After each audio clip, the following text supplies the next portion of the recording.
Boa noite a todos. Gostaria de iniciar este webinário com uma videoaula especialmente gravada para essa oferta. O vídeo tem duração de 43 minutos e abordará todos os aspectos do conteúdo da minha disciplina, que é e foi as rotinas financeiras. No vídeo explicarei sobre os conceitos, os termos e darei explicações sobre o conteúdo, sobre a atividade avaliatória e os fóruns 1 e 2. Prometo tentar responder a todas as dúvidas, mas se surgirem alguns questionamentos mais específicos da área de contabilidade, impostos e outras coisas, eu prometo anotar e responder pela sala virtual da maneira mais completa possível.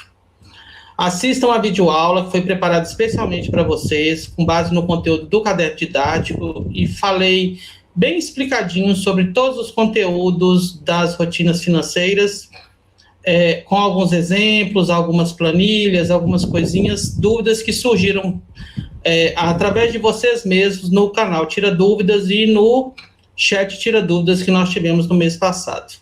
Anotem as dúvidas, eu vou iniciar o nosso vídeo e a gente pode, ao final, abrir para o Wesley, que está como mediador, fazer as perguntas e eu vou responder. Deixa eu colocar aqui, por favor.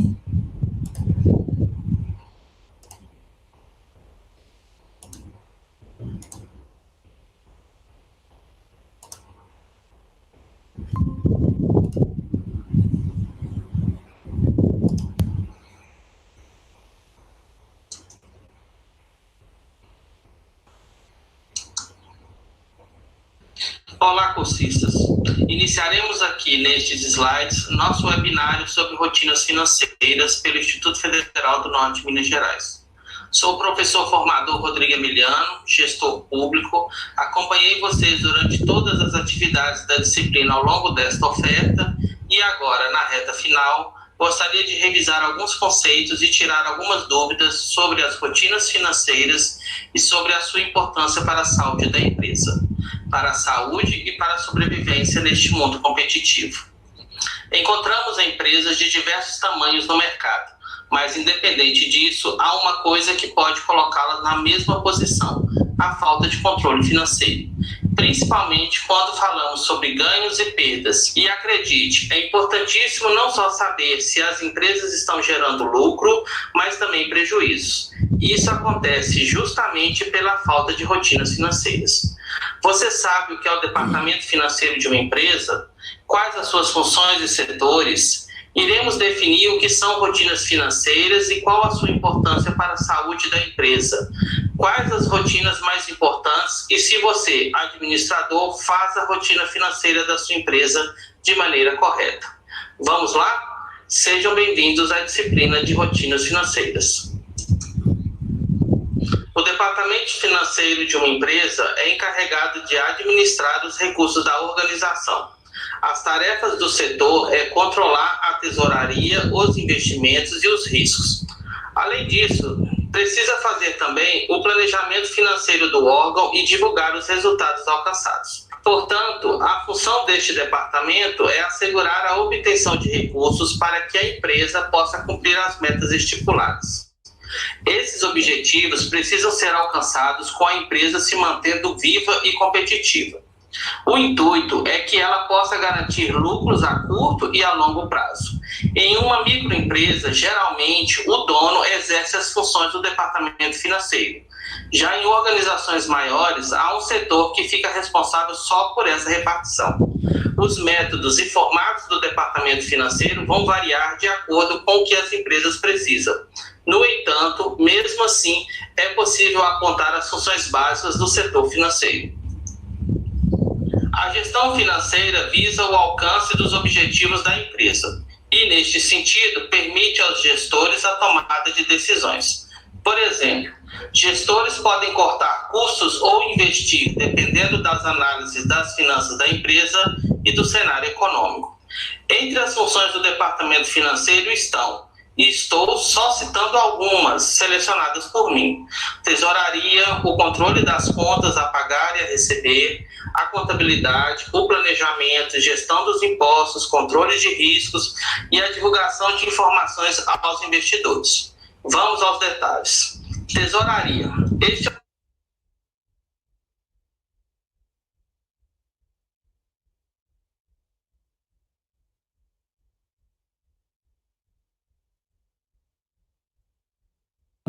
com transações com maquininhas de crédito e débito, DDAs, que são os boletos, DOCs e TEDs, que são as transferências eletrônicas, e futuramente teremos transações por PIX instantâneas. A tesouraria também faz a gestão das contas bancárias da empresa. Gestão de contas. Controla o vencimento dos compromissos da empresa, como contas de consumo, luz, água, gás, pagamento de fornecedores, por exemplo, para evitar atrasos e multas. E é responsável também pelo controle dos recebimentos.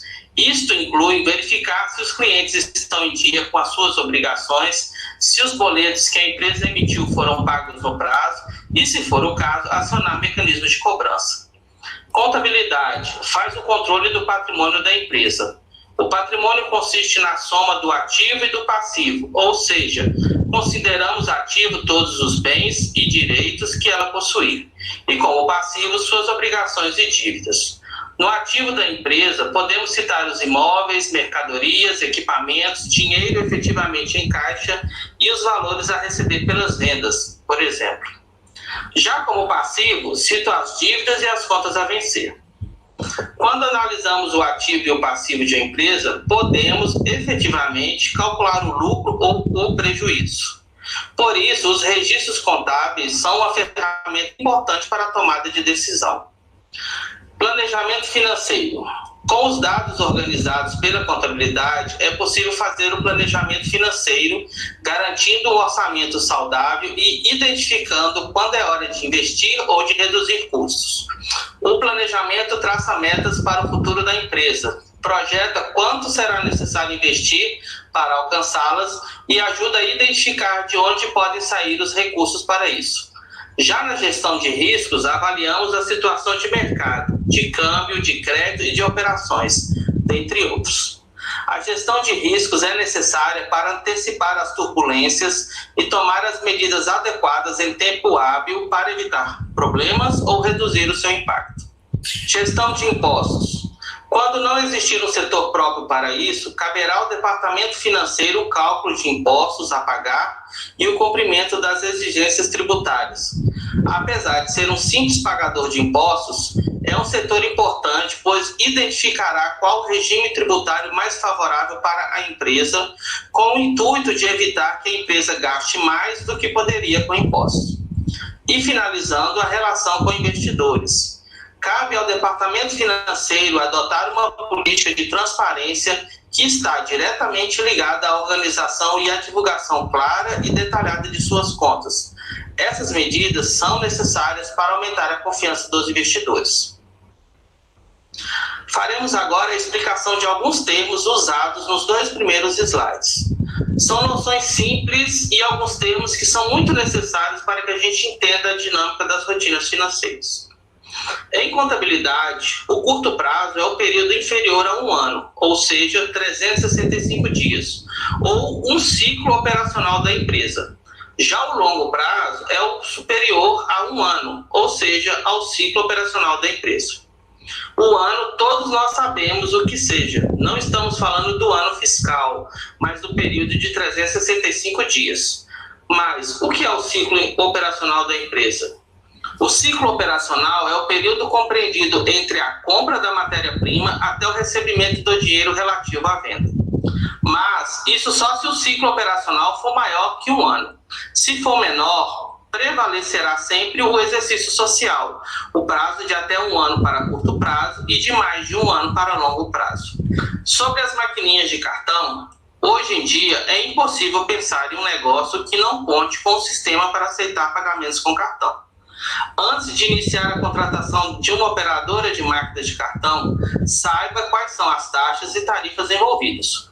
O contrato que a empresa fará com o adquirente cobrará o aluguel da máquina, geralmente por mês, A taxa do cartão, cobrada sobre cada venda, com diferenças entre vendas a crédito e a débito, taxas de antecipação, quando as vendas são repassadas imediatamente ao varejista, mesmo no crédito, e a taxa de parcelamento, quando o cliente parcela a compra e o varejista paga uma taxa para a operadora. Ao adquirir uma máquina, pense se a compra ou o aluguel é o melhor negócio. Algumas máquinas compradas tornam-se obsoletas, têm garantias limitadas e não fornecem troca ou manutenção em caso de quebra. E para que seu negócio não pare, é importante pensar nisso. Quanto aos tipos de maquininhas, temos as POS e TEF. As máquinas POS, também conhecidas como maquininhas ou maquinetas, são portáteis, possuem maior mobilidade. Já as TEFs são integradas ao sistema de vendas do estabelecimento, ligadas por um fio ao caixa ou ao computador. Outro conceito importante é a empresa pensar no controle da inadimplência. A gestão de crédito e cobrança de uma empresa deve ser pensada para que tenhamos o controle dos devedores e, consequentemente, a redução das perdas, assim como o controle dos atrasos. Nunca deixe a situação piorar e, se os prazos não forem cumpridos, haja imediatamente. Entre em contato com seu cliente por meios físicos, por correspondência IAR ou por telefone. Busque aconselhamento quanto aos prazos previstos em lei e sempre tenha em mente que muitas vezes o devedor não agiu de má fé. Busque o acordo se a situação for complicada, tente recuperar pelo menos parte das mercadorias, obter bens em troca ou abrir mão da dívida recebendo algum pagamento. Um mau acordo é melhor do que um bom processo. Agora, sobre o Pix, temos novidades quentíssimas. O Pix é o nome dado pelo Banco Central ao meio de pagamento eletrônico do Brasil, estabelecido em 2018, regulamentado em 2019, sendo que a marca Pix foi lançada em 19 de fevereiro de 2020. O sistema permitirá transações como transferências e pagamentos, incluindo contas, em até 10 segundos. O intuito do Pix é baratear o custo das transferências, como o DOC e TED, entre bancos, que cobram tarifas que variam entre R$ 8 e R$ 18, a transferência sendo realizada ou não. E vai eliminar a necessidade das pessoas portarem dinheiro físico. As transações serão possíveis através de aplicativos de pagamento, aplicativos de mensagens, sem depender do uso da rede bancária, de cartões e de emissão de boletos. É uma grande revolução que se aproxima da realidade de nossas empresas. Com relação ao formato jurídico, regime tributário e taxação de impostos, o enquadramento é muito importante. Como foi dito nos slides anteriores, que o tamanho da empresa interfere no regime de tributação, vou definir resumidamente quais seriam os tamanhos de empresas atualmente adotados no Brasil. A Lei Geral da Micro e Pequena Empresa, LC 123/2006, definiu em quais modalidades as empresas que atuam no território nacional devem se encaixar. Quando falamos em porte da empresa, um termo técnico para identificar o tamanho no negócio, a normatização torna-se importante para fins tributários e outros benefícios. Perante a Receita Federal, a base será sempre o do faturamento anual declarado. Assim, em empresas com matriz e filiais, o porte será calculado pela soma do faturamento anual bruto da matriz e de suas filiais, caso existam. Como primeiro porte, temos o MEI, microempreendedor individual, que admite apenas um colaborador contratado. Este modelo foi criado pela própria LC 123/2006 e alterado pela mudança do Simples Nacional em 2018. É um formato excelente para quem já tem um negócio e precisa se formalizar ou para os que desejarem começar seu próprio negócio. O ME, microempresa, é definido pelo faturamento anual de até 360 mil e por ter até 20 funcionários. O EPP, empresa de pequeno porte, admite até 100 funcionários e faturamento no limite de 4,8 milhões. E acima disso, empresas não terão enquadramento. Neste caso, terão mais de 100 funcionários Os contratos deverão ser assinados por um advogado ou elas terão como sócio uma pessoa jurídica, outra empresa, por exemplo.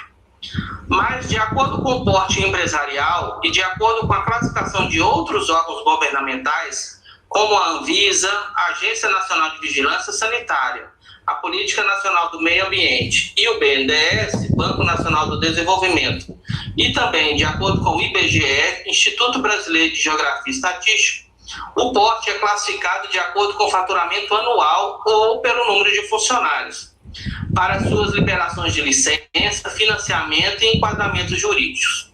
Assim, podemos ter micro, pequenas e médias empresas, ou empresas de médio e grande porte. Um exemplo, é considerada uma empresa de grande porte pelo BNDES quando o faturamento alcance valores acima de 300 milhões. Já pelo IBGE, serão de grande porte empresas com mais de 500 funcionários. Outro tema abordado no início da nossa explicação foi o fluxo de caixa. A cada 4 empresas criadas, uma delas fecha as portas antes de completar 2 anos de vida. As razões são as mais variadas, mas a principal delas é a falta de controle do fluxo de caixa. O fluxo de caixa é uma ferramenta de controle financeiro.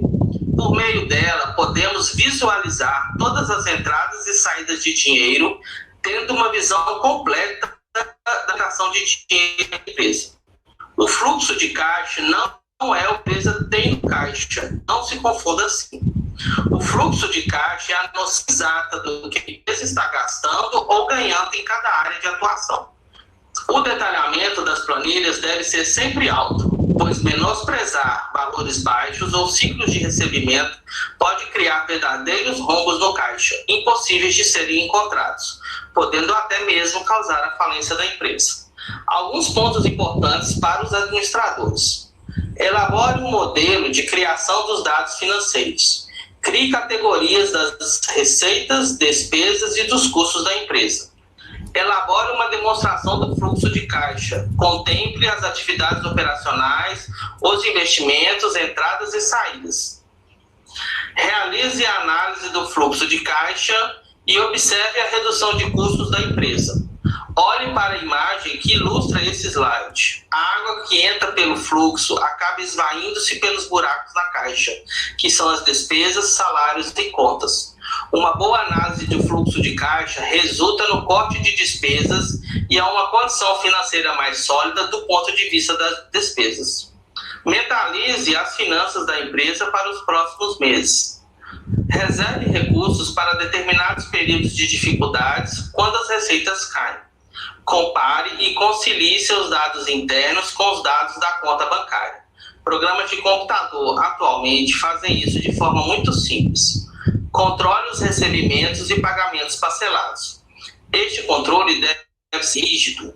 O fluxo de caixa deve estar ajustado para que sua empresa consiga suportar a médio e a longo prazo. Caso contrário, se tornará um mau negócio esperar pagamentos futuros. E lembre-se que seus parceiros e clientes especiais devem ter tratamento diferenciado. Oferecer condição especial de pagamento aos maiores volumes de compra compensam o investimento de ter os descontos oferecidos. Mas para isso, tenha os indicadores em mãos para saber o que você pode ou não fazer. Bom, agora vamos ao passo a passo de como criar seu fluxo de caixa. O primeiro passo é registrar as suas movimentações financeiras. Todos os valores recebidos e gastos pela empresa devem ser anotados. Isso parece trivial, mas muitas empresas deixam de lado este conselho. E quando falo de todos os valores, falo daquele R$1 gasto no cafezinho até a tarifa bancária de centavos. Tudo deve ser registrado. O segundo passo é categorizar suas despesas e receitas corretamente. Depois que você aprendeu que cada centavo que entra e sai deve ser registrado, é importante categorizar os valores para tornar tudo mais simples. Saber em qual categoria cada despesa e receita se encaixa facilita o direcionamento do administrador. Por exemplo, os valores de saída podem ser classificados em fornecedores, despesas operacionais como luz, água, telefone, e os valores de entrada podem ser classificados como venda direta, venda futura, quitação de dívidas e rendimentos. Uma observação quanto a este passo. Vale lembrar que não existe fórmula exata para a categorização das receitas e despesas. Cada empresa tem as suas necessidades específicas e, por essa razão, não há um modelo perfeito nesse sentido. Mas tenha em mente o seguinte pensamento: quanto mais detalhado for o registro, mais fácil será a análise dos dados. E depois de anotar e categorizar, a criação do fluxo de caixa permite que o gestor planeje e faça suas projeções com relação aos seus gastos e recebimento. Esta análise, como já foi dita, é importante para que a empresa possa se preparar para meses mais rentáveis e meses menos rentáveis, sem comprometer a saúde financeira. Outro termo importante para tratarmos é o patrimônio. Em contabilidade, o patrimônio é o conjunto dos bens, direitos e obrigações de uma pessoa física ou jurídica, uma empresa. Os bens e direitos, chamados de ativos, referem-se a tudo aquilo que a empresa tem. Já as obrigações, chamadas de passivo, é o que ela deve. Mas em contabilidade, os bens e direitos e as obrigações são somente aqueles que podem ser avaliados em moeda. Os bens podem ser classificados em móveis e imóveis, tangíveis e intangíveis. Os móveis são aqueles que podem ser deslocados de um lugar para o outro, como veículos e máquinas. Os imóveis não poderão ser deslocados. São os imóveis e os terrenos. Os bens tangíveis podem ser tocados, existem fisicamente. São os estoques, as máquinas, e os bens intangíveis são aqueles que não existem fisicamente. São as marcas, patentes e direitos autorais. Os direitos são os valores que a empresa tem a receber de terceiros, que tenham vindo, por exemplo, de transações comerciais, vendas a prazo, valores aplicados, duplicadas, etc. E como já foi dito, as obrigações é o valor que se tem a pagar a terceiro. São salários, financiamentos e duplicados. Provavelmente você também já tenha ouvido falar em patrimônio líquido. O patrimônio líquido é calculado somando-se os bens e os direitos, subtraindo-se as obrigações, conforme mostro na fórmula.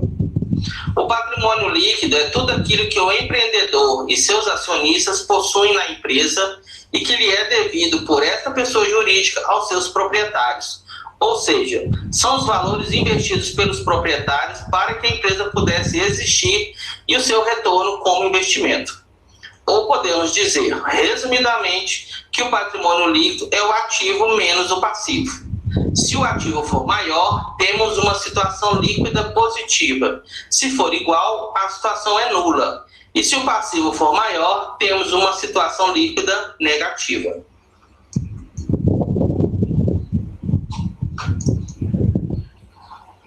Mas o que são rotinas financeiras? O descontrole financeiro pode colocar a empresa em situação de risco. O setor financeiro de uma empresa organiza suas rotinas e é crucial que essa área opere com liberdade para que o negócio possa ser próprio e crescer. As rotinas financeiras são um conjunto de ações que visam o gerenciamento das atividades financeiras da empresa. Sendo assim, essas rotinas podem ser feitas em períodos de curto, médio e longo prazo, sempre visando analisar se financeiramente a empresa age de forma equilibrada e se obtém lucro. As rotinas financeiras são cruciais para que a gestão da empresa possa entender melhor o negócio.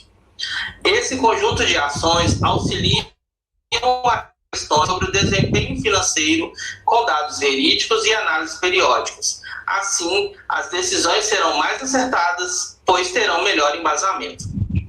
É por meio das rotinas financeiras, por exemplo, que é possível saber quanto a empresa realmente tem para fazer um novo investimento ou até mesmo contratar um novo funcionário. Mas quais são as principais rotinas financeiras?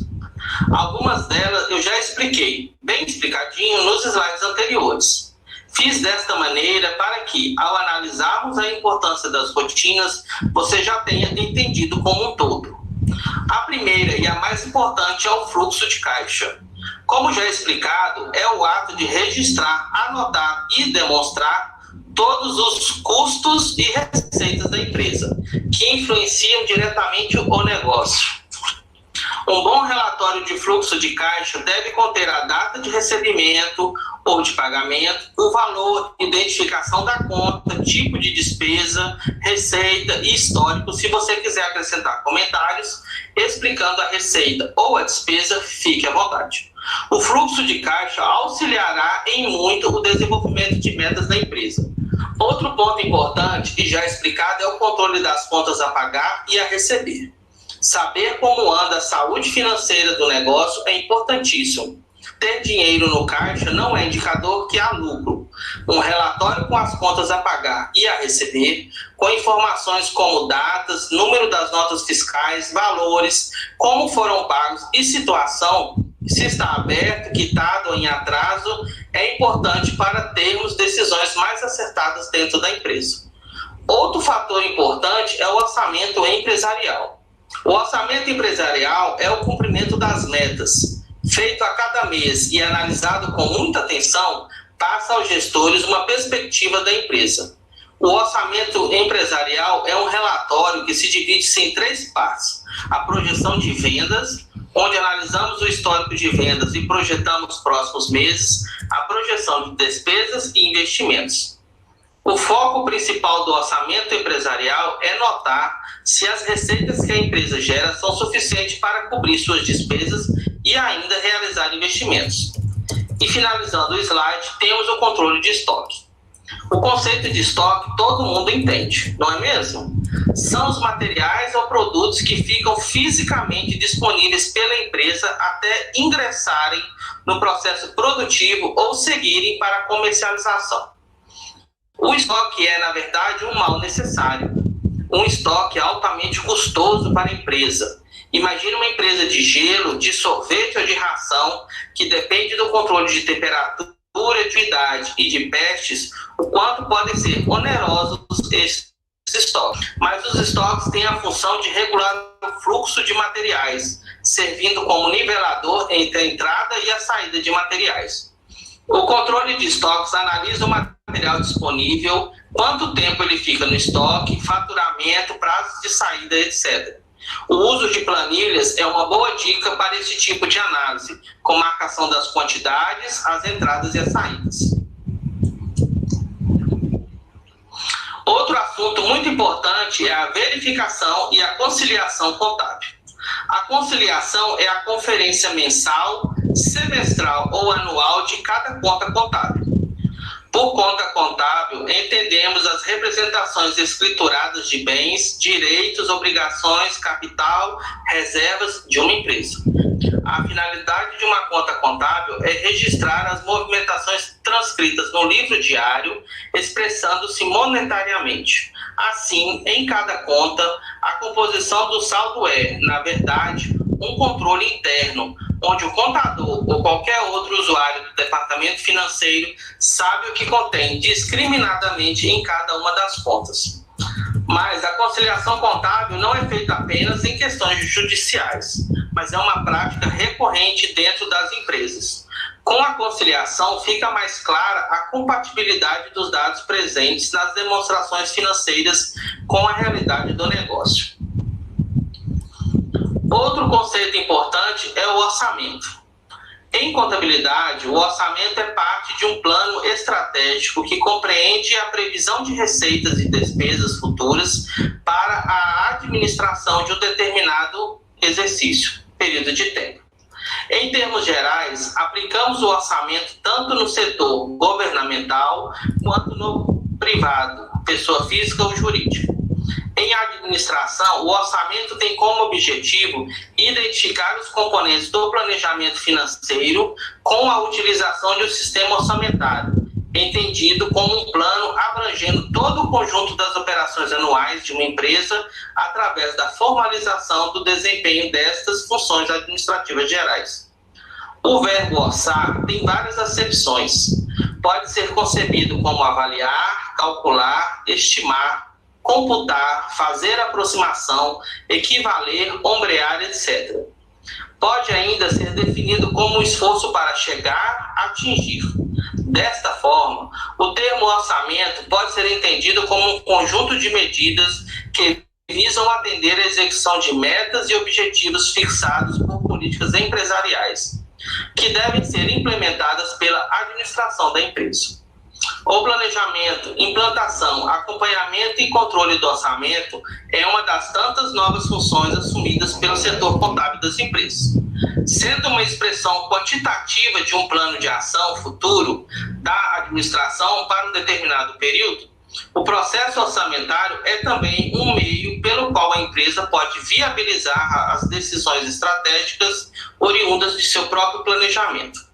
Sendo uma expressão quantitativa de um plano de ação futuro da administração para um determinado período, o processo de orçamento é, também, um meio pelo qual a empresa pode viabilizar as decisões e estratégias oriundas do planejamento, através da estimativa de receitas e despesas. A relação entre o orçamento previsto e o realizado é a essência da gestão orçamentária nas empresas, e é por isso que erros não podem ser tolerados. Gerir o orçamento é um instrumento poderoso e a análise entre o orçamento previsto e realizado é muito importante. O orçamento previsto é uma prévia de receitas e despesas que permitem aos gestores analisar a viabilidade de projetos e tomar decisões pautadas em dados concretos, minimizando os erros. O orçamento realizado é a efetivação de tudo o que foi orçado, ou seja, à medida que o tempo estimado para a conclusão de um processo vai passando, os valores serão computados e relacionados às previsões. Bom, nessa parte da aula, eu gostaria de fazer uma revisão das nossas atividades e das interações com vocês nos fóruns. No fórum da semana 1, expliquei na introdução o papel e a importância do departamento financeiro e citei 10 das muitas rotinas financeiras que poderíamos pesquisar na internet. Pedi que cada cursista escolhesse 5 e explicasse com suas, em poucas palavras, cada uma delas. Das 10 citadas, pelo menos 7 já foram explicadas nos slides anteriores. Assim, gostaria de explicar mais a fundo 3 delas, que são de extrema importância e vitais para a saúde financeira e para a continuidade da empresa. A primeira delas é a instituição de auditorias permanentes. A auditoria nada mais é do que um processo de conferência que visa descobrir se as ações, a contabilidade e a documentação de uma empresa estão de acordo com aquilo que foi planejado. Em geral, as auditorias podem ser classificadas em 3 grupos: auditoria financeira, auditoria de cumprimento e auditoria operacional. A primeira está focada nas demonstrações financeiras da empresa. O foco do auditor neste primeiro tipo é a demonstração contábil, se estão de acordo com as normas brasileiras de contabilidade geral e de auditoria. A auditoria de cumprimento engloba revisão, comprovação e avaliação dos controles e procedimentos operacionais da entidade. Já a auditoria operacional é um exame mais amplo da administração, recursos técnicos e desempenho de uma organização, com a finalidade de medir o grau em que as atividades da empresa estão alcançando seus objetivos. Temos também a auditoria interna e externa. A primeira está voltada para a avaliação do processo de gestão da empresa de forma corporativa, como um todo. A segunda, a externa, distribui-se em diversas áreas, dividindo a empresa e analisando cada um dos setores. Outra rotina importante que eu gostaria de explicar é o faturamento. Em contabilidade, o faturamento é a soma dos valores arrecadados por uma empresa para a realização da sua atividade comercial, seja vendendo produtos ou prestando serviço a terceiros. A estimativa de faturamento é basicamente uma previsão de receita decorrente das vendas de um determinado produto em um determinado período do ano. Quando falamos em faturamento bruto, temos o valor que a empresa recebe pelas vendas dos produtos ou prestação de serviços. Considera-se como faturamento sempre que há uma venda ou emissão de nota, independente se essa venda seja recebida na hora ou não. Já o faturamento líquido é o valor do faturamento bruto depois de pagar todos os impostos que incidem na venda de uma mercadoria ou na prestação de um serviço. E não confunda faturamento com lucro. O faturamento é a receita originada pela venda. O lucro é o resultado positivo após a dedução dos gastos. Se o resultado não for positivo, a empresa estará no prejuízo. Nossa última rotina do Fórum 1 é o gerenciamento dos riscos empresariais. Quando erros e acidentes acontecem, a empresa perde em várias questões, como produtividade, finanças e, em alguns casos, prejudica sua imagem no mercado. Assim, medir, controlar e prever são importantes passos para que os processos de trabalho sejam eficientes e a organização consiga manter seus sistemas otimizados. Como nosso foco nessa disciplina são as rotinas financeiras, falarei somente dos riscos ligados ao departamento financeiro, mas existem riscos operacionais, estratégicos, cibernéticos e os riscos ao meio ambiente.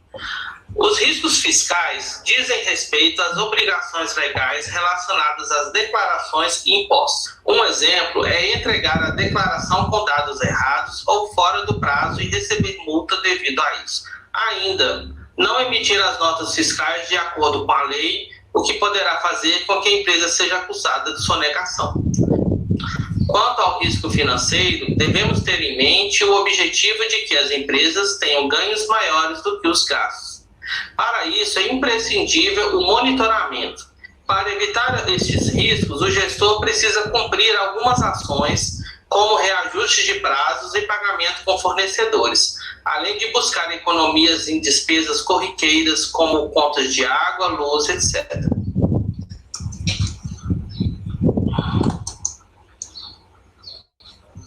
No Fórum 2, eu propus abordarmos a conceituação dos 3 E's da administração. Às vezes, sua conceituação é complicada, muitas vezes conflitante entre si, mas em termos gerais, espero que todos tenham conseguido entender sua diferenciação. Na eficiência, temos a capacidade de se obter bons produtos com produtividade e desempenho, ou seja, utilizando a menor quantidade de recursos ou obter mais produtos com a mesma quantidade de recursos. A eficácia é a capacidade de fazer o que é preciso e alcançar um determinado objetivo, escolhendo os melhores meios para produzir um produto. E a efetividade nos diz respeito à capacidade de promover resultados pretendidos ou planejados. Vamos a um exemplo dos 3 E's da administração. Gostaria que pensassem em um homem que está cavando um poço com perfeição e extremamente atento. Ele sabe o que faz, as paredes são sólidas, lisas e aplumadas. Ele sabe que, em algum momento, seja em que profundidade for, ele alcançará a água. Ele é eficiente. Agora pense em outro homem cavando um poço no local em que ele encontrará água a poucos metros. Ele é eficaz. Agora pense que a efetividade é a capacidade de ser eficiente e eficaz ao mesmo tempo. Ou seja, um homem que realiza um trabalho correto e mais técnico, sabendo onde deve realizá-lo para terminar mais rápido. Efetividade consiste em fazer o que deve ser feito, atingir os objetivos e utilizar os recursos da melhor forma possível. Para que seja efetiva, é necessário que ela possua algumas características. Proatividade é o empenho em melhorar os resultados, mesmo sem solicitação, ou até de estudar para ajudar a solucionar problemas e prever problemas futuros. Sinergia é quando os membros da equipe conhecem e confiam no trabalho um do outro, cooperando para obter grandes resultados. Nosso terceiro item é a busca pela melhoria contínua. O esforço diário leva ao progresso ao curto, médio e longo prazo. É essencial que a gestão e os líderes invistam no treinamento e desenvolvimento de pessoas. Senso de responsabilidade. Toda empresa espera que os funcionários vistam a camisa e se dediquem ao máximo para entregar os melhores resultados, afinal, o sucesso da empresa também é sucesso deles. Alinhamento de ideias é o processo principal ao se começar um projeto novo. É importante que todos os envolvidos sejam ouvidos e que tenham um entendimento do que deve ser feito. Quando a atividade for entregue ou está em andamento, é necessário o alinhamento novamente para que todos compreendam a etapa em que a atividade está, discutam se é preciso mudar e trabalhem juntos para realizar as melhorias e alterações. E, por fim, a liderança. Todas as características acima fazem parte de uma liderança de sucesso. Além disso, um líder tem que ter empatia, inteligência emocional, criatividade e autoconhecimento. Quanto à atividade avaliatória, iniciei o nosso questionamento assim. Pedia que vocês definissem os 6 princípios da contabilidade e explicassem, caso pudessem ou fossem capazes de tal fato. Os princípios fundamentais da contabilidade foram criados pelo Conselho Federal através de resolução em 1993. Representariam um conjunto de normas gerais que delimitariam a aplicação das ciências contábeis. Elas representavam a essência da doutrina e das teorias contábeis e deveriam nortear o trabalho de todos os profissionais da contabilidade. Eram 7 princípios. Um deles, o princípio da atualização monetária, já havia sido revogado em 2010. E em 2016, com a revogação da resolução, abriu-se caminho para uma nova base conceitual. No entanto, e gostaria que isso fosse deixado bem claro, os princípios não foram extintos. Eles estão englobados e presentes na nova publicação do CFC, estão vivos no exercício da profissão e devem ser conhecidos por todos que estiverem envolvidos no departamento financeiro. Por isso, eles foram o tema da nossa atividade avaliatória e devem ser definidos e explicados. Vou, resumidamente, explicar um a um. No princípio da entidade, temos a definição de que o patrimônio da empresa é o objeto da contabilidade e não devemos confundir ele com o de seus sócios ou acionistas. Ainda neste princípio, temos que, caso uma pessoa tenha mais de uma empresa, todos serão independentes e nunca deverão ser somados os seus relatórios ou negócios. Já o princípio da continuidade considerará sempre que a entidade continuará suas operações indefinidamente. Quando uma empresa é criada, a ideia é que ela continue existindo por tempo indeterminado, ou poderíamos ter insegurança jurídica, desde na contratação de funcionários, investidores, bancos, etc. O princípio da oportunidade nada mais é do que registrar os fatos de maneira tempestiva e íntegra, ou seja, de maneira correta, completa e no momento em que o fato foi gerado. O princípio do registro pelo valor original nos diz que os ativos e passivos do patrimônio da empresa devem ser registrados pelo valor original, baseado em moeda do país. No nosso caso, no Brasil, o registro será feito em real. Já o princípio da competência é um pouquinho complicado. Basicamente, temos 2 regimes para registrar determinada conta: o regime de caixa e o regime de competência. Vou dar um exemplo para tudo ficar mais claro. Seus funcionários que trabalharam no mês de julho de 2020 terão seus salários registrados no demonstrativo pelo regime de competência no mês de julho, mas serão registrados pelo regime de caixa no mês de agosto, quando serão efetivamente pagos. Entendeu? O regime de competência é quando o fato contábil ocorre. O trabalhador trabalhou em julho. E o regime de caixa é quando você liquida um passivo ou recebe um ativo. Por exemplo, quando você depositou o salário de julho no mês de agosto. Finalizando, temos o princípio da prudência, também denominado como o princípio do conservadorismo. Ele nos fala que, ao mensurarmos um ativo, adotamos sempre um valor menor, mas quando medimos um passivo, adotaremos um valor maior entre 2 ou mais existentes. Isso evita problemas ao levantar informações, pois teremos sempre margem para que tenhamos ativos maiores, caso existam, ou tenhamos passivos menores, se houverem também. Isso evita determinados descontroles financeiros. Bom, cursistas, gostaria de agradecer a participação de todos durante a disciplina de Rotinas Financeiras pelo curso de Assistente Financeiro pelo Instituto Federal do Norte de Minas Gerais. Meus contatos estão à disposição caso tenham dúvidas ou necessitem de maiores informações sobre as rotinas financeiras e alguns processos que a gente tem dentro da contabilidade. Foi um prazer ser professor Seus e estou às ordens para as perguntas. Boa noite.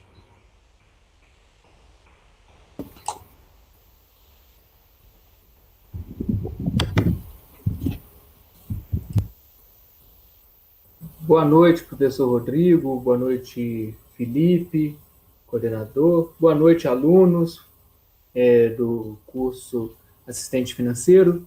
Sou Wesley, sou o professor mediador, atuo com o Polo Teófilo Otoni 2 e estou aqui para poder bater esse papo com o professor Rodrigo, ver as dúvidas que vocês têm aqui, que apresentaram no chat.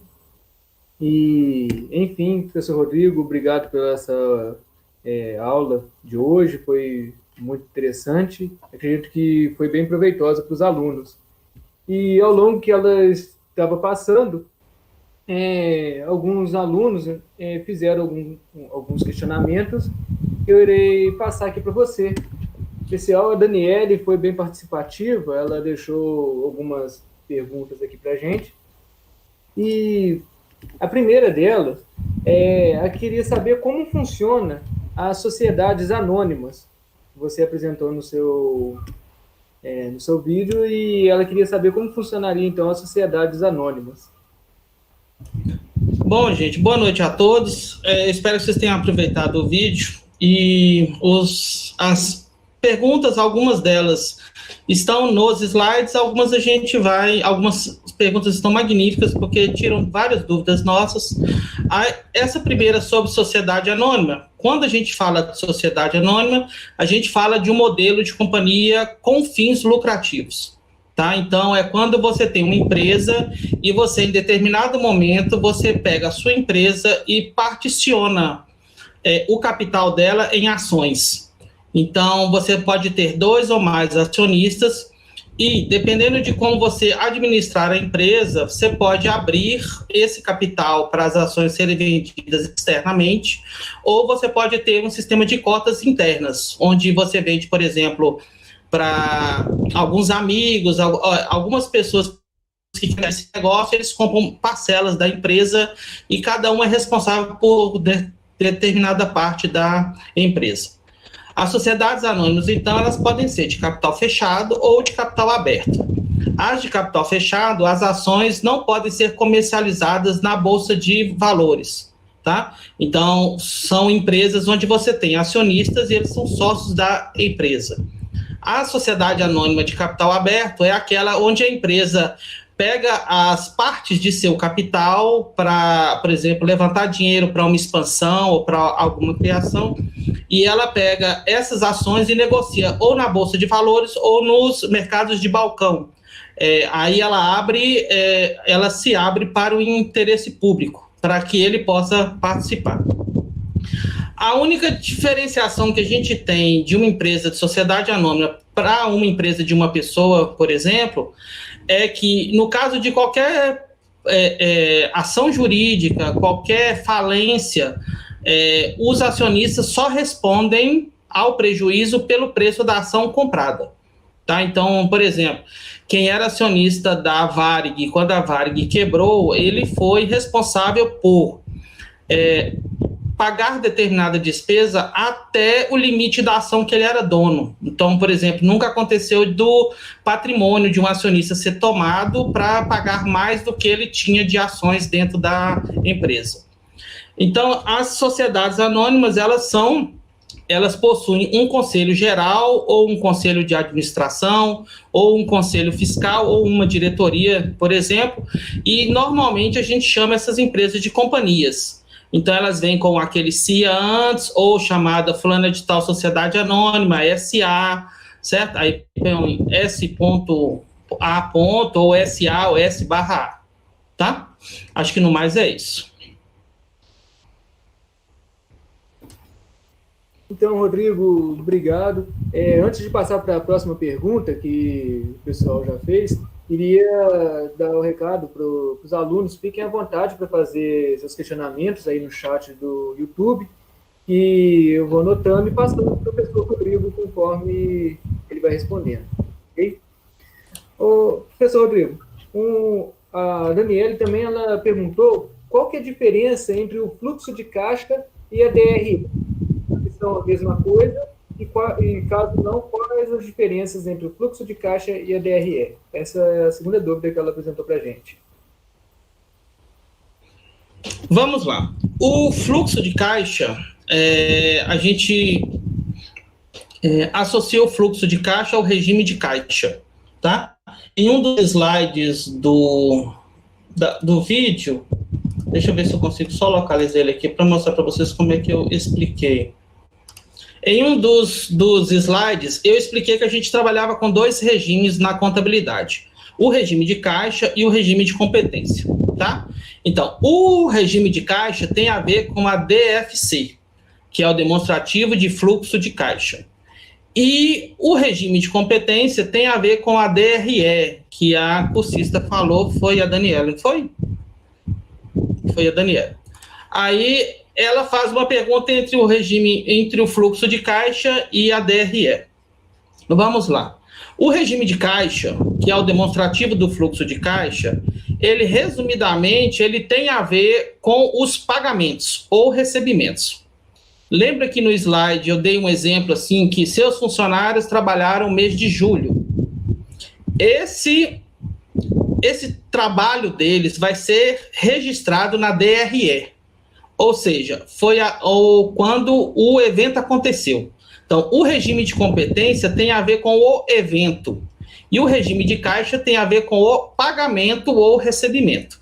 Então, seus funcionários trabalharam, esse trabalho deles, o salário deles vai ser registrado na DRE.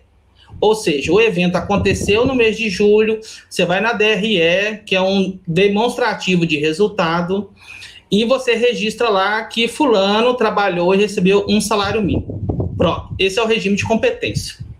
Quando você efetivamente tirar o dinheiro do caixa, ou movimentar a conta bancária, ou fizer algum resgate para você fazer este pagamento, aí você vai no DFC, que é o demonstrativo de fluxo de caixa, que tem a ver com o regime de caixa e paga o salário do seu funcionário.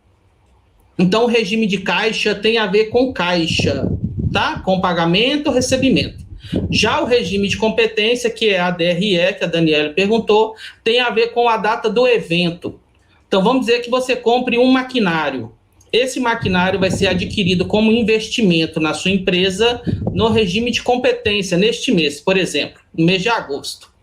Então, você registra lá que a empresa fez um investimento, vai registrar na DRE, o investimento de um equipamento de R$1 milhão.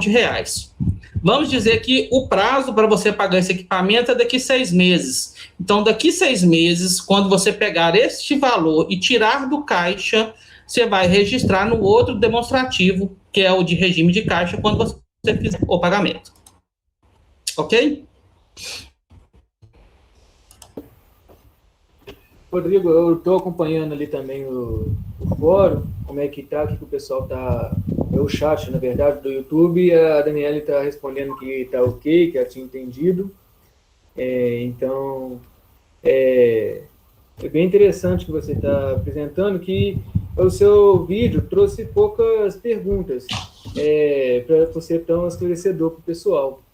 E a terceira pergunta que a gente tem aqui, posso considerar como terceiro e último, é da Bruna, que ela pergunta se o planejamento a longo prazo entra o fluxo de caixa de financiamento.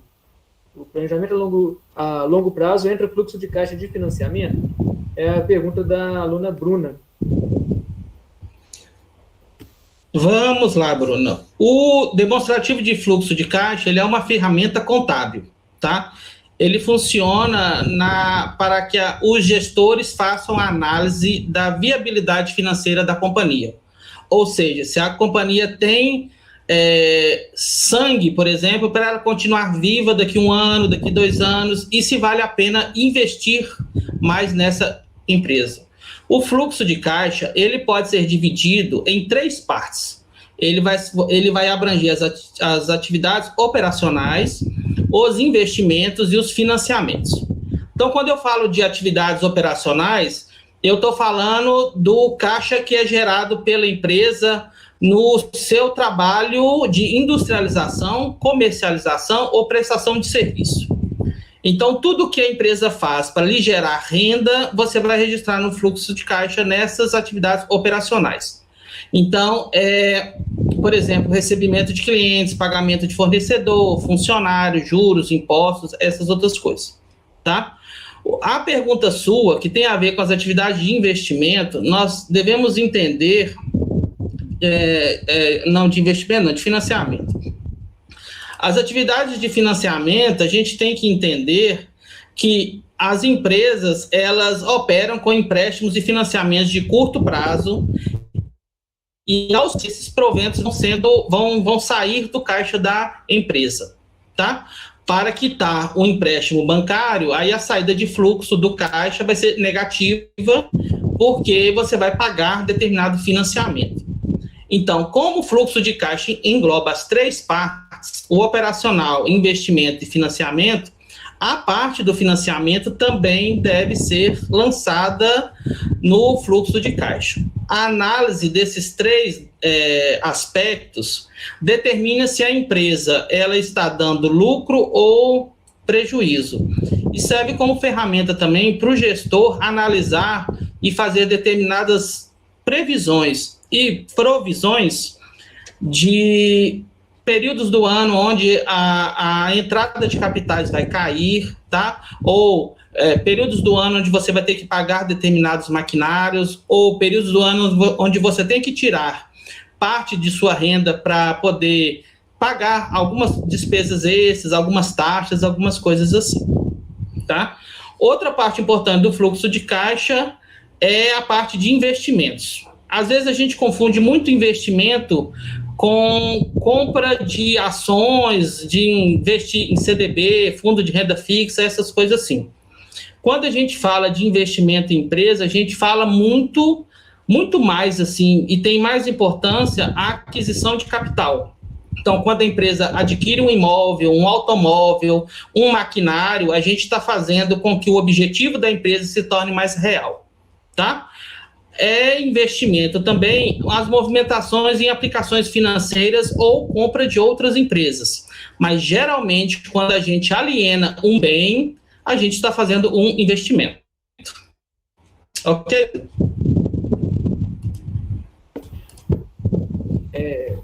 Rodrigo, surgiu também uma situação em que o Enildo ele pediu, se é possível, apresentar algum exemplo simples sobre a diferença entre gasto, custo e despesa.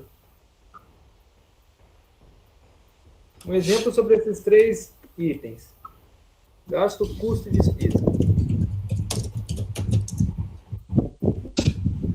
Bom, tinha uma outra pergunta aqui. Sim, da Daniele. Que eu até falei da Daniele, mas eu acho que ela fez dos slides que falava sobre conciliação bancária, tá? A conciliação bancária, ela é um processo... Deixa eu só dar uma passadinha nisso, que às vezes ficou assim meio solto, tá? Ok. A conciliação bancária, ela é um processo tipo uma auditoria, mas não com o peso de uma auditoria, na qual a empresa, os gestores, o setor de contabilidade, ele vai pegar os extratos bancários, o saldo bancário e as movimentações bancárias e conferir com as informações da empresa. Então, você pode, por exemplo, conferir os extratos bancários. A palavra conciliação tem a ver com você comparar, fazer uma comparação, tá? Na empresa, a exatidão do saldo bancário é essencial para o controle do fluxo de caixa.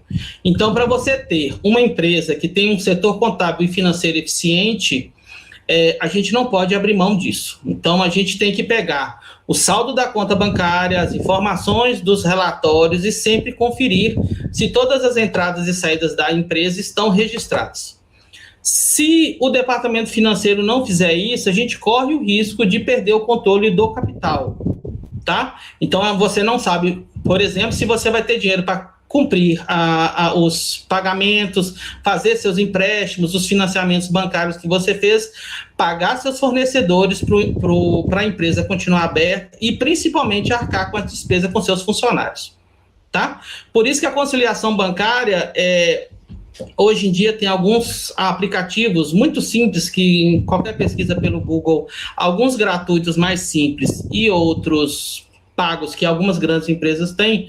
A conciliação bancária ela pode ser feita com aplicativos que você puxa as tabelas do Excel de sua conta bancária e faz uma comparação com as DREs e a DFC que você tem na sua empresa. Ok?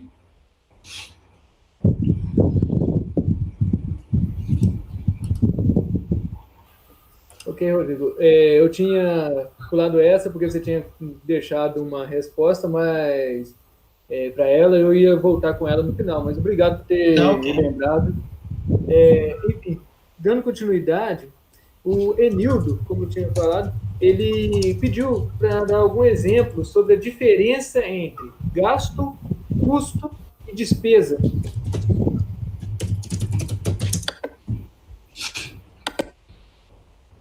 Bom, vamos lá, tá? Apesar de parecerem sinônimos, gasto, custo e despesa não são sinônimos, são palavras bastante diferentes, tá? Normalmente a gente usa as três como se elas falassem do mesmo assunto, mas todas têm a ver com orçamento. Então, quando a gente fala por exemplo, orçamento familiar, a gente consegue separar direitinho o que é um gasto, o que é um custo, o que é uma despesa. Então, eu vou usar essa analogia para poder falar e vocês entenderem melhor qual é a despesa. O gasto tem a ver com uma parte que você tira do seu orçamento financeiro para adquirir um produto ou serviço sem retorno financeiro. Então, o gasto ele é um investimento. Quando uma família compra uma casa, compra roupa, sapato, um automóvel, ela está fazendo um gasto. Ela está investindo em alguma coisa, mas ela, com esta casa, com este automóvel, por exemplo, ela não vai ter retorno imediato nenhum. Tá? O custo, ele, apesar de parecer muito com um gasto, ele tem a ver mais com a implantação do gasto. Então, por exemplo, quando eu falo de energia elétrica, que a finalidade da energia elétrica, de você pagar energia elétrica, é você obter luz, a gente está falando de um gasto. Mas, quando a gente passa para você poder ter um bem, você precisar de outra coisa, isso é um custo. Então, por exemplo, para eu poder usar meu automóvel, eu fiz um gasto em adquirir este automóvel. Para eu poder usar meu automóvel, eu vou ter que colocar gasolina, vou ter que comprar pneu, vou ter que trocar o óleo. Essas despesas são custos, tá? Então, o custo tem a ver com a utilização dos serviços ou produtos. Já as despesas têm a finalidade de suprir a necessidade do que você usa. Tá? Então, são as despesas domésticas. Então, as despesas são o material de escritório dentro de uma empresa, tá, gente? As despesas é o material de escritório, o material de limpeza, não tem a ver com a aquisição do bem e nem com a manutenção do bem, mas tem a ver com aquela despesinha que você vai ter para você poder usar este bem, tá? Então, resumindo assim, tá bom? O gasto é aquilo que você gastou e consumiu, beleza? O custo é aquele dispêndio que você gasta para você ter alguma coisa. E a despesa é aquilo que você gasta depois que você adquire determinado bem. Eu não sei se ficou muito claro, mas é mais ou menos isso aí. Deixa eu ver se eu consigo... Vamos caminhando assim, eu vou ver se eu consigo achar algum outro exemplo que fique mais simples para a gente poder entender esse gasto, custo e despesa.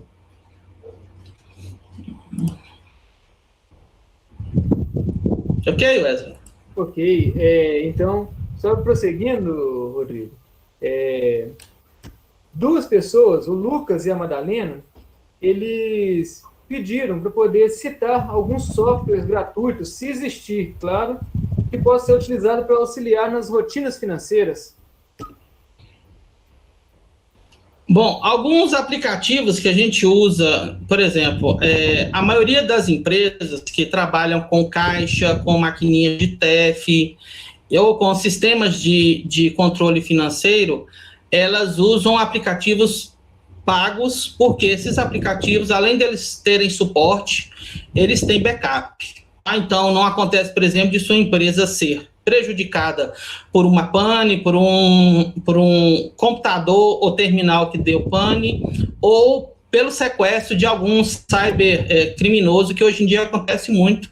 Nós estamos tendo muitas empresas vítimas de sequestro, onde algum funcionário, algum diretor, o dono da empresa abre um e-mail bomba e a empresa é capturada e ela perde seus bancos de dados, controle de clientes, de fatura, emissão de nota fiscal, tudo.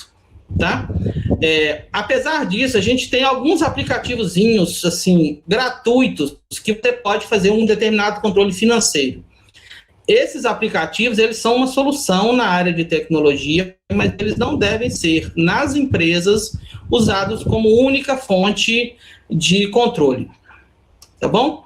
Porque, por serem gratuitos e por serem direcionados mais para o controle pessoal, a sociedade nas empresas vai chegar em determinado momento, você não vai conseguir anotar tudo que você precisa fazer todos os eventos.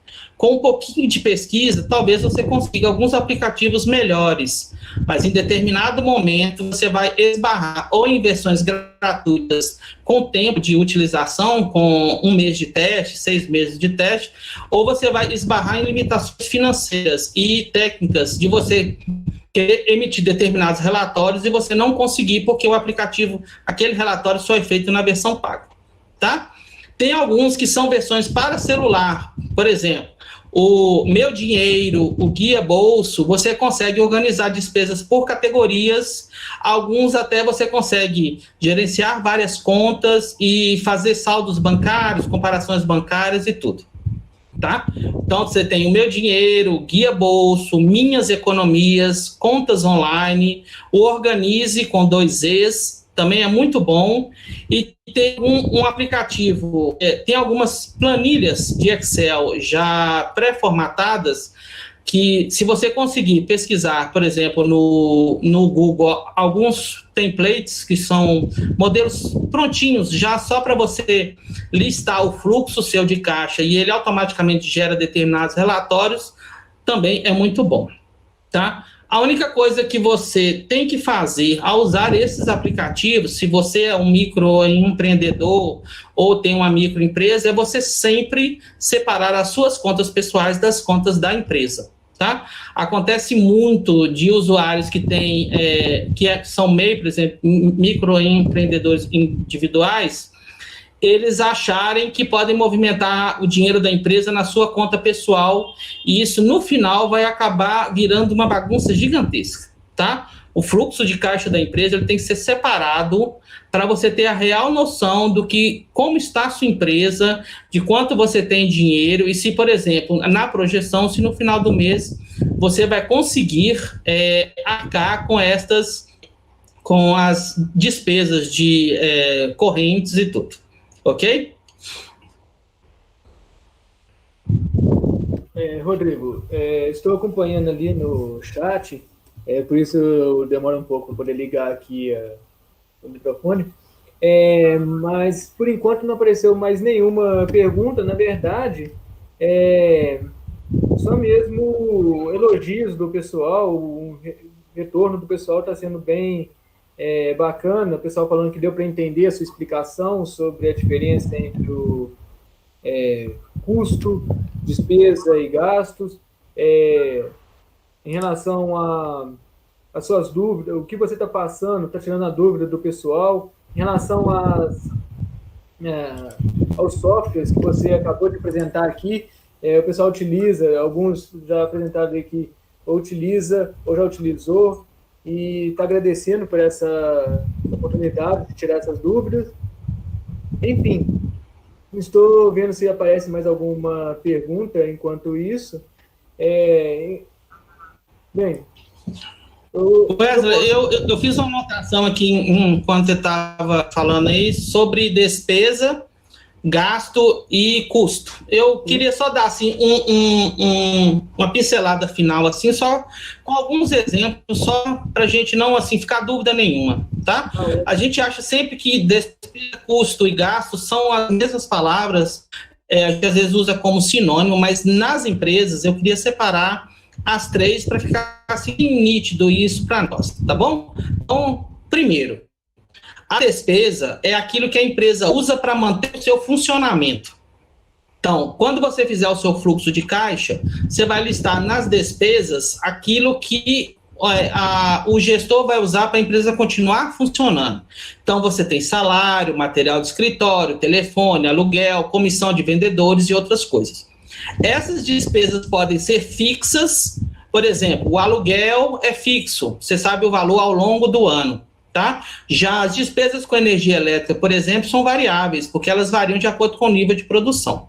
Já o gasto, nossa segunda palavra, tem a ver com valores que a empresa não previu. Então, por exemplo, você tem um automóvel e esse automóvel quebra, tá? E você precisa substituir uma peça do automóvel ou procurar assistência de um maquinário que você tem, essa despesa não prevista é um gasto. Tá? E nossa terceira palavrinha é o custo. O custo é o que a empresa usa para produzir seu produto ou o serviço que ela presta a terceiros. Por isso que no preço, geralmente, quando você está na disciplina, por exemplo, de gastos de produção, para você calcular o preço final do seu produto, você tem que incluir neste preço final, além de todos os itens que você fez, você tem que incluir o custo de produção. O que são custos de produção? É a matéria-prima, a eletricidade, a depreciação do maquinário, que o maquinário que você compra, ele vai perdendo valor ao longo dos meses, as embalagens que você usa, a mão de obra de seu funcionário e outras coisas. Tá bom? Eu acho que com esses exemplos ficou bem claro, assim. Nas empresas, só puxando aqui, eu puxei o nome de alguns aplicativos aqui que são usados no controle de fluxo de caixa nas empresas, e ressalto que nem todos são gratuitos, tá bom? Tem um aplicativo que chama Conta Azul, é um dos melhores que tem, assim, só que ele tem um sistema de gestão que funciona junto com ele, que te dá, depois de determinado tempo de venda, ele te dá uma projeção ao longo dos meses do que você vai conseguir receber daqui 6 meses, daqui 1 ano. Tem outro que chama Controle com 2 L's, tá? Tem o QuickBooks e tem o TOTVS, certo? O TUVS, que é brasileiro. Você consegue encontrar várias versões dele para cada tipo de empresa. Então, você consegue, assim, alguns aplicativos. Ressalto que a maioria e quase todos são pagos, tá? Principalmente porque você precisa de suporte técnico. Você não pode, por exemplo, em uma empresa de pequeno porte, você consegue instalar um aplicativo e operar ele por 1 ano. Na sua gestão familiar, você consegue colocar uma planilha do Excel e operá-la sem atualização. Mas as empresas, no lançamento de novos produtos, de novos tipos de recebimentos financeiros, agora mesmo nós vamos ter o Pix, que quem nunca ouviu falar dele vai passar a ouvir falar de alguns dias para cá, porque é a novidade do momento, tá? O Pix, então a gente vai poder receber e passar dinheiro pelo WhatsApp, pelo Nubank, sem precisar ir no caixa, sem precisar ir no banco. E esse tipo de transação nova, ele pede softwares sempre atualizados. Ok?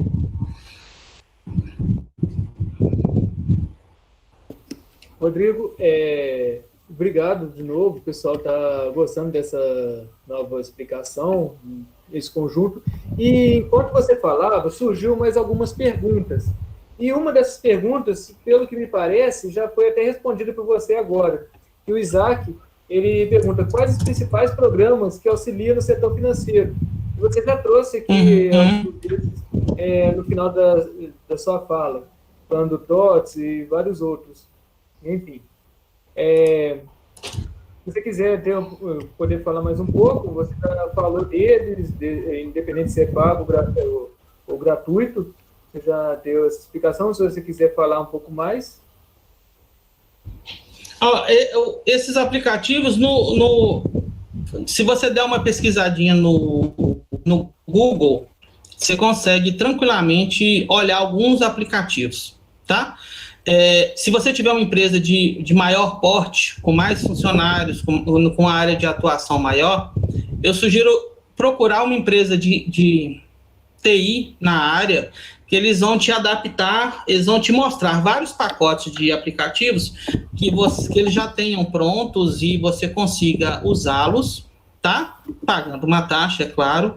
Ou eles vão montar um aplicativo específico para a sua área de atuação. Vamos dizer que você vai usar um aplicativo na área de mercadoria, de supermercado, é claro que você já tem diversos softwares prontos nessa área, que você vai fazer a entrada do produto, a manutenção de estoque e depois fazer a venda desse produto.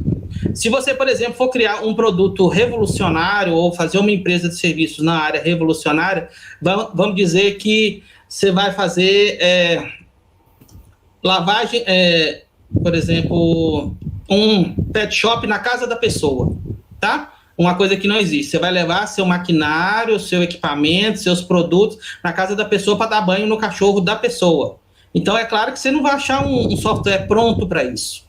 Tá? Não vai ter, assim, algum aplicativo que você consiga fazer o agendamento disso, as despesas, quanto de shampoo você vai gastar, quanto para deslocamento, pagamento de funcionário. Então, essa empresa de TI, ela vai te montar um aplicativo para isso, ok?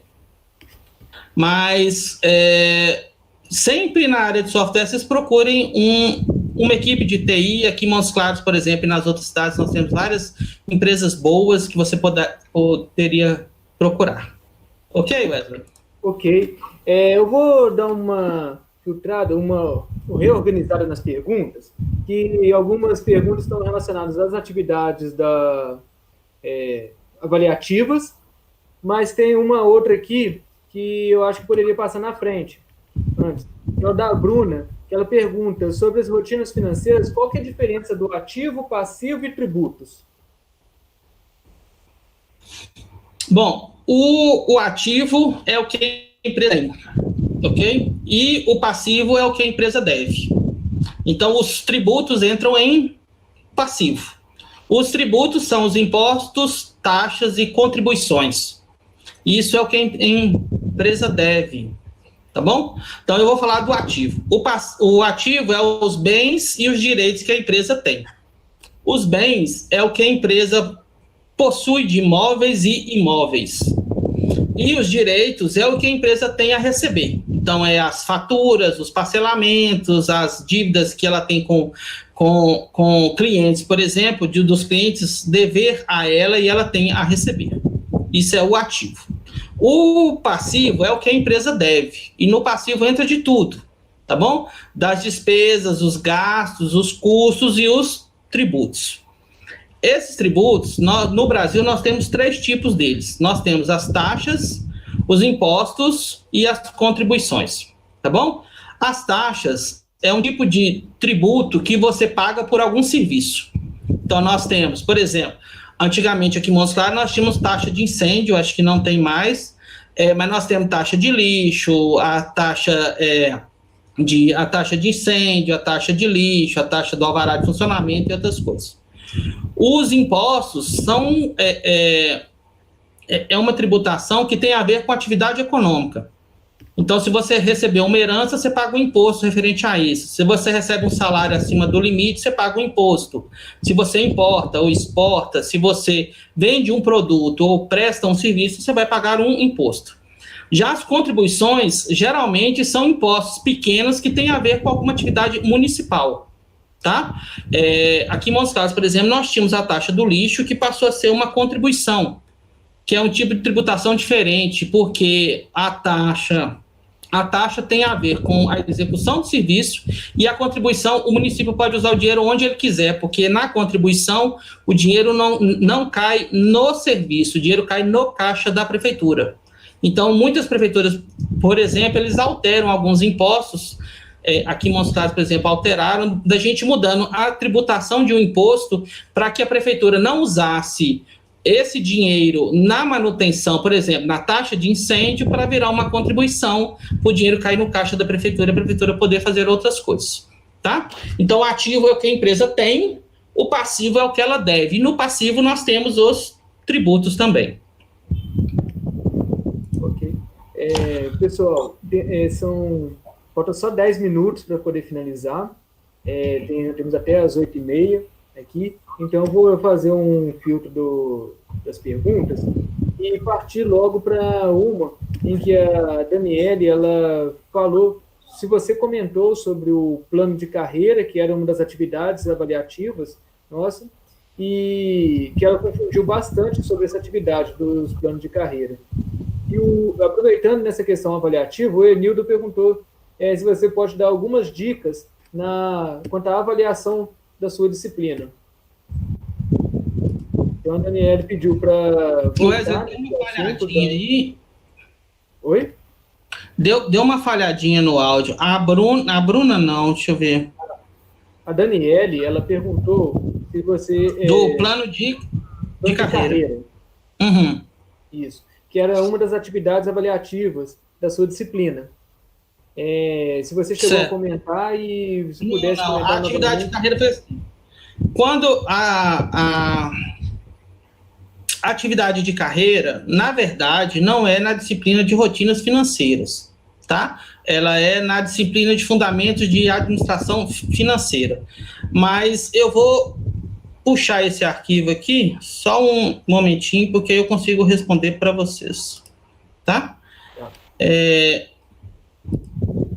Nos slides da videoaula que eu fiz, eu falei sobre a atividade avaliatória da disciplina de rotinas financeiras, que é o webinário de hoje, e a atividade avaliatória falava sobre os 7 princípios da contabilidade, que você tinha que definir eles, tá bom? Na disciplina de fundamentos de administração financeira, que o webinário vai ser no dia 8, terça-feira que vem,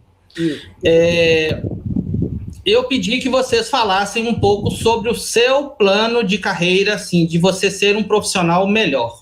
Alguns cursistas até me perguntaram sobre isso, se tinha um modelo, se era alguma coisa assim. O seu plano de carreira é um plano para você alcançar suas metas. Ninguém quer ser um funcionário medíocre, tá? Ninguém quer começar a correspondência e continuar lá o resto da vida, e ninguém quer começar como office boy e continuar lá o resto da vida.